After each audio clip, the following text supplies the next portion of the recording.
Hi, I'm Jeff Gonzalez, president of Trident Concepts, and today I'm here with Brownells Daily Defense to talk to you about winter EDC. So, while I never really lived in a true winter environment, I spent a decade in Virginia, I do understand the complexities about being out in the cold. And being out in the cold is not fun. So typically when we're out in the cold, we want to protect ourselves from the elements. So we wear cold clothing or cold appropriate clothing to help keep us warm. That poses a challenge when it comes to carrying concealed. One, handgun selection can be an issue. Sometimes people will think, well, because I'm bulking up and carrying all or wearing all this extra clothing, I can probably carry bigger or larger frame firearms. Yes, but maybe that's not your best call. And the reason why I say that is a lot of times people will associate with all the bulk that I should go ahead and carry on the waistband. And that makes some sense, but the problem is that when you carry on the waistband, the height of the grip compared to inside the waistband is different.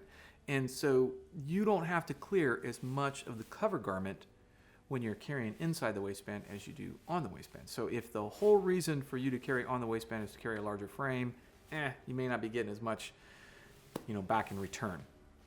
The other thing you got to keep in mind is what are your daily activities?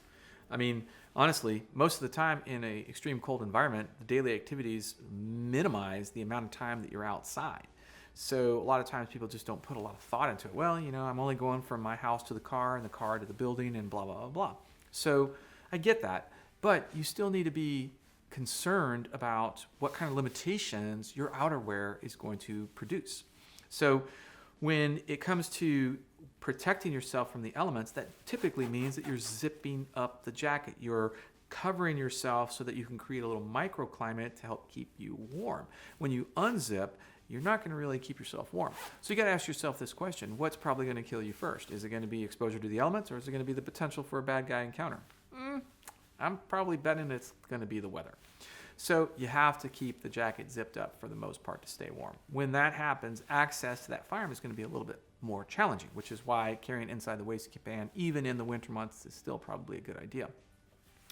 But it's still going to be really hard depending on what type of jacket you have. If you're wearing a full-length parka, it's going to be really hard to get in there. You're not going to be able to unzip it and gain access in a timely manner. So one of the other things to think about is pocket carry. Since most of the time we'll put our hands in our pockets to keep them warm, I can put my hand in my pocket around a pistol, around a firearm.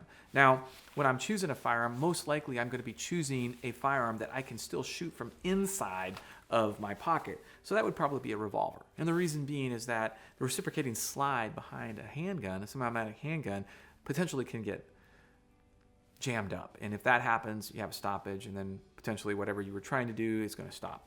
But a revolver with the cylinder rotating is probably going to be able to fire the entire cylinder into the threat from inside that pocket and give you the opportunity to unzip and then get to the larger frame firearm.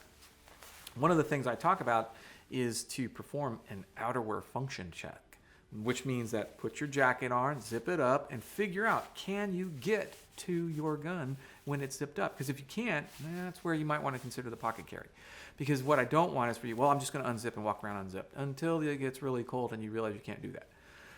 One of the other little cheat codes that we talk about is that a lot of times the jackets have a longer tail. And what you can do is you can just flip that tail up a little bit, and that's going to help keep the back part of the jacket away from the back part of your body, which allows you to get underneath the cover garment quicker. When it comes to that gun location, I still tell people that you're better off going strong side inside the waistband, even in the winter months. It's just going to be a little bit quicker to get to that gun. But one of the things that I do talk about is your ammunition selection. So most of the time, the bad guys or any potential violent criminal actor is going to be wearing heavy clothing as well. They're trying to stay warm just as you are. And what can potentially happen is as you're firing that round and it makes contact with all that extra clothing can actually clog up the hollow point. When it clogs up the hollow point, what does it do? Well, it has a harder time performing to the standards that we want to see, which is to expand and create greater damage. But what it can do is that it also can penetrate deeper. So that's good and bad. If it penetrates deeper, it reaches through into past the cover garments into the vitals, that's great. If it clogs and doesn't expand, but it still reaches in the vitals, again, that's not a bad thing.